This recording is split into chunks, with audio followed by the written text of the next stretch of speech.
विशालपुर गांव की ठंडी शाम थी।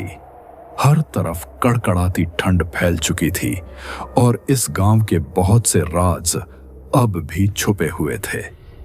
गांव में चौपाल के कोने में एक छोटा सा ढाबा था जहां गांव के कुछ लोग आया करते थे।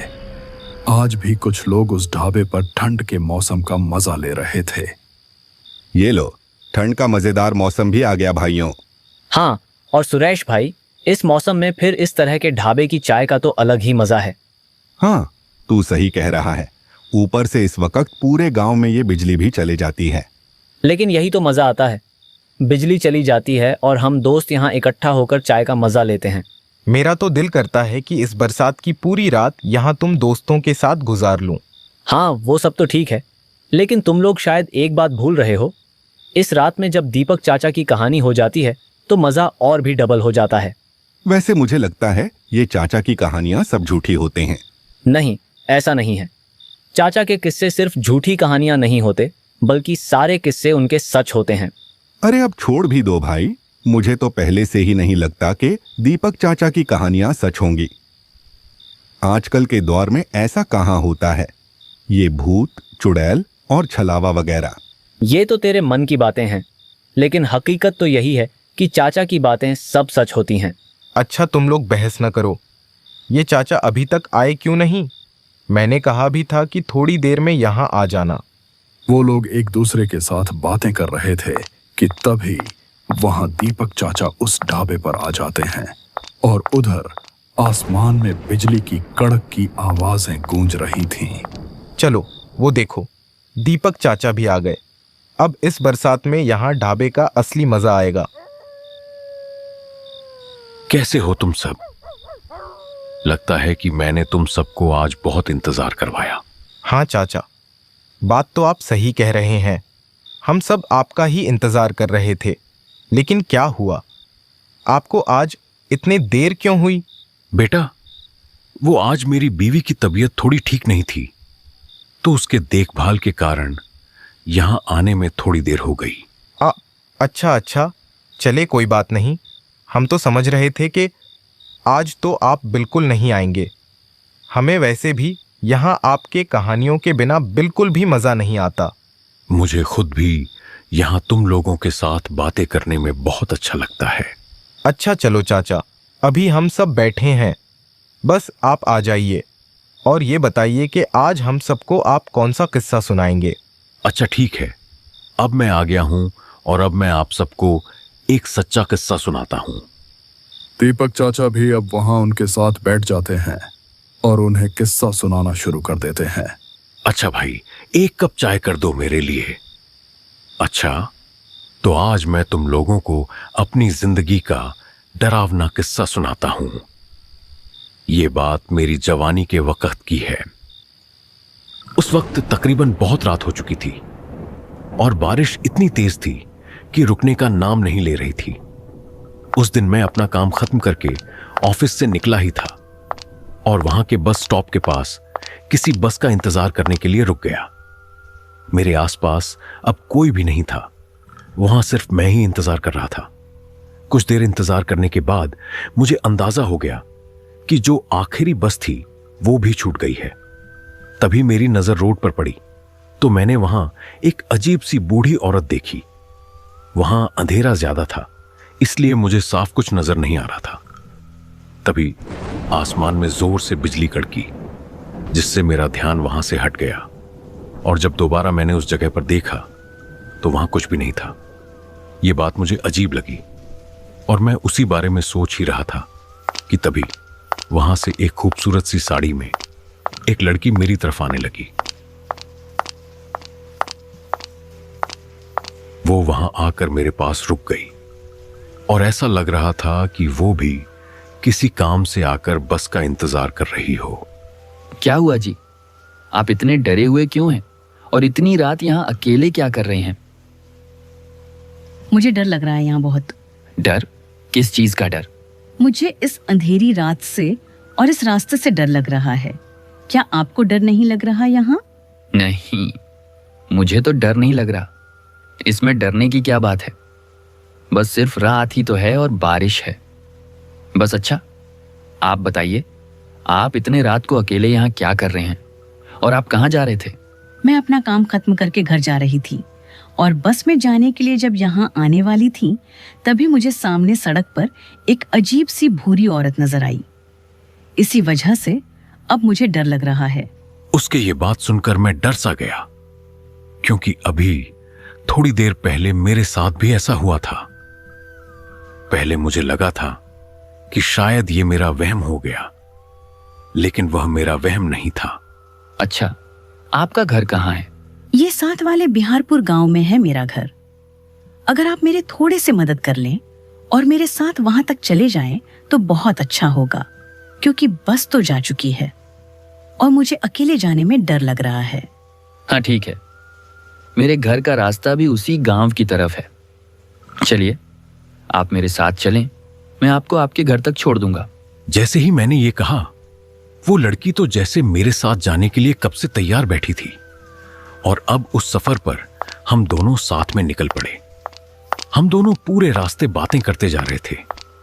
मुझे जो पहले थोड़ी सी डर लग रही थी, अब बिल्कुल भी नहीं लग रही थी, क्योंकि अब मेरे साथ वो लड़की भी उस सफर में थी। हम दोनों पूरे रास्ते उस बारिश में भीग रहे थे। पूरे रास्ते में अजीब अजीब सी आवाजें हमें आ रही थीं। एक जगह तो हमें ऐसी आवाजें आने लगीं जैसे कोई दूर खड़ा रो रहा हो। हम दोनों रास्ते पर चलते गए और वो रोने की आवाजें उतनी ही आती रहीं। फिर हम दोनों एक जगह पर रुक गए। अरे, आपने कोई आवाज सुनी क्या? जी, कैसी आवाजें? अरे, ऐसी आवाज जैसे कि कोई इस सुनसान जगह पर कहीं दूर बैठा रो रहा हो। हाँ, तो क्या तुम्हें भी ये आवाजें आ रही हैं? मैं तो समझा कि शायद सिर्फ मुझे ही ये आवाजें आ रही हैं, लेकिन छोड़ो। मुझे तो लगता है कि कहीं दूर कोई बिल्ली रो रही होगी बस, या फिर ये बारिश की आवाजें होंगी। आप डरे मत, यहाँ कुछ नहीं है। नहीं जी, ये कोई बिल्ली के रोने की आवाज नहीं थी, ये तो किसी इंसान के रोने की आवाज थी। मुझे तो बहुत डर लग रहा है। अरे अरे, डरने की तो कोई बात नहीं, आप बस मेरे साथ चलते जाइए, यहाँ कुछ नहीं है। आपको शायद पता नहीं है ना, इसलिए आप ऐसा कह रहे हैं। आज काली रात है ना, और सुना है कि इन काली रातों में यहाँ छलावे घूमते हैं। अरे, चलावा पलावा कुछ नहीं होता। क्या आप भी इन फजूल बातों पर यकीन करती हैं? अजीब बात है। वैसे अच्छा, अब छोड़ें ये फजूल बातें और आप बस मेरे साथ चलें, मैं आपको आपके घर तक पहुंचा दूं। वहां वो खौफनाक आवाजें तो मुझे भी आ रही थीं, लेकिन मैंने उस पर ज्यादा ध्यान नहीं दिया। सच बताऊं तो उस दिन डर मुझे भी लगने लगा था, लेकिन मैं उस लड़की के सामने उसे और नहीं डराना चाहता था, इसीलिए मैं उसे दिलासा दे रहा था। हम दोनों फिर से चलने लगे। क्या आपको इस सुनसान जगह पर इस अंधेरी रात में डर नहीं लगता?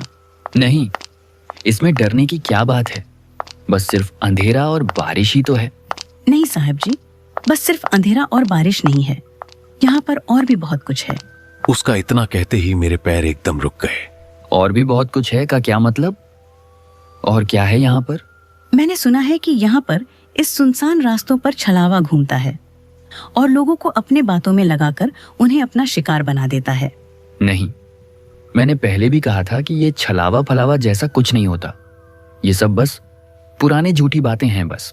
आपने कभी देखा नहीं होगा ना, इसलिए आप ऐसे बातें कर रहे हैं।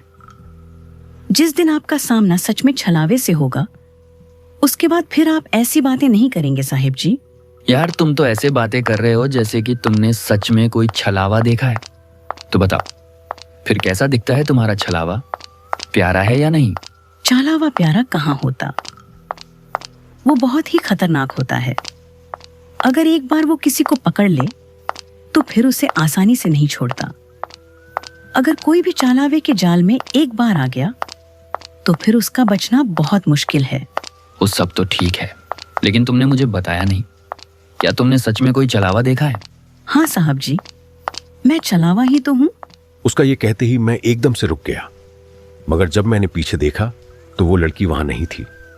वो अचानक ऐसे गायब हो गई जैसे कभी थी ही नहीं। अब मुझे उसके बातों से डर महसूस होने लगा था। मुझे समझ नहीं आया कि वो आखिर कौन थी और अचानक ऐसे कैसे गायब हो गई। मैं अब बहुत ज्यादा डरा हुआ था। मेरा पूरा जिस्म मानो जैसे थम सा गया हो। मैंने इधर उधर देखे बिना ही फिर से चुपचाप चलना शुरू कर दिया, क्योंकि मेरे पास और कोई रास्ता नहीं था। मैं वही था जो ये चलावा भूत पर यकीन नहीं करता था, लेकिन अब उस लड़की की बातों की वजह से मैं डरने लगा था। मैं बस किसी तरह इस रास्ते को पार करना चाहता था। वो रास्ता खत्म होने का नाम ही नहीं ले रहा था।